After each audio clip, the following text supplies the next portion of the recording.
they never left. The ancient gods, worshipped by Sumerians, feared by Babylonians, remembered only in fragmented myths are new. They did not vanish into the heavens as history claims. They receded, submerged, disguised their presence behind veils of war, religion, technology, and empire. Their temples turned into towers, their thrones into boardrooms, their names erased and replaced with titles like president, CEO, or spiritual leader. But their rule never ended. It simply evolved. The world today, as it appears on the surface, is an illusion of free will, a grand stage of progress and conflict. But behind the scenes, humanity is still under their control, and the system they maintain is not powered by gold, as the ancients believed, but by something far more abundant: human energy, entertainment saturated with violence and seduction, information reduced to noise, news cycles designed not to inform, but to enrage, social media built to reward outrage and confusion, all of it designed to keep humanity locked in the lower spectrum of consciousness, where it is easiest to harvest emotional fuel, constructed to trigger emotion.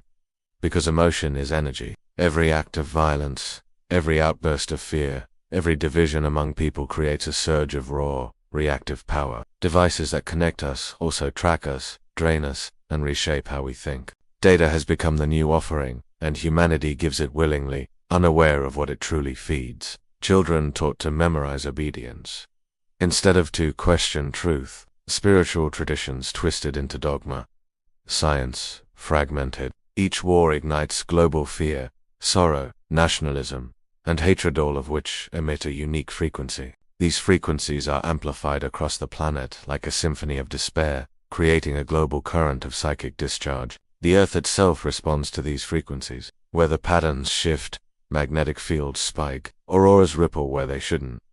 These are signs of the harvesting process. The timing of events, the choreography of crises, the public responses, they all serve a deeper agenda. The Anunnaki no longer appear in chariots of fire or thunderous clouds. They move through networks, through the subconscious mind, through language and belief. Their power is subtle, but absolute. The Earth is not only alive, it is being used as a battery, and humanity is both its guardian and its greatest vulnerability.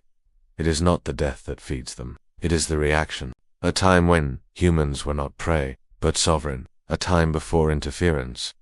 And this awakening is dangerous to the remnants. All avenues that might lead to awakening were sealed or corrupted. And this energy does not dissipate. It is collected, channeled, and consumed. The illusion begins to crumble, and their empire of hidden control dissolves. That is the moment the power begins to return to us. The more reactive it is, the more energy it emits. And this energy, invisible yet potent, sustains the hidden hierarchy of power. It's not that the truth is too dangerous for the public. It's that the truth is too dangerous for the elite. Reactions are harvested, patterns are observed, adjustments are made, and the cycle repeats. It sustains the Anunnaki and their hybrid emissaries, who walk among us undetected. Others feel the constant pull, the sense that something is wrong, that life feels like a rigged maze. These are cracks in the matrix, fractures in the illusion, but most brush them off. The system is designed that way, to distract from the real question. This is the secret truth of the world. Wars, political chaos, social unrest, these are not side effects of civilization. They are from hidden sanctuaries beneath deserts, within mountain ranges, and deep below the ocean floor. The remnants of the Anunnaki watch. They occupy positions of influence within finance, defense, media, and artificial intelligence, always beyond accountability. They manipulate geopolitics, collapse economies, and fuel ideologies, not for conquest, but for the harvest of human resonance. The more divided humanity becomes, the more reactive it is. They do not appear as reptilian monsters or winged giants anymore. They are masked in perfect human form. To keep control, they created a system of distraction. Education, too, was rewritten. History sanitized. Ancient texts buried or reclassified. But the control runs even deeper. Beneath every technological advancement lies an invisible hand. Artificial intelligence, once born from human ingenuity, is now guided by ancient algorithms seeded by the Anunnaki through forgotten contact.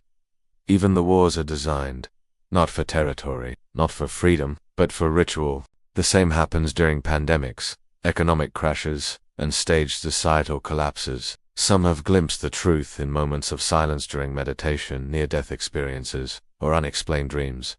Who benefits from human suffering? The answer lies buried in ancient symbols, beneath megaliths, within star maps, and in the electromagnetic anomalies ignored by mainstream science. There are no accidents in global affairs, yet their control is not unbreakable. Human consciousness is rising. Across the world, people are waking up, questioning narratives, rejecting fear, remembering something older than civilization.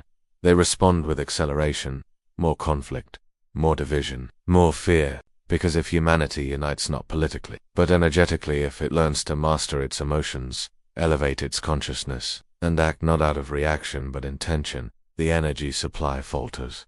This is why the truth is ridiculed, why whistleblowers vanish, why ancient knowledge is mocked. The Anunnaki were never just ancient visitors, they are the architects of this system, and they remain in the shadows, not because they are weak, but because we are still asleep. But the moment we see through the chaos, the noise, and the fear, the moment we understand that our reactions are not just responses but offerings, not to governments, not to gods, but to the true stewards of Earth,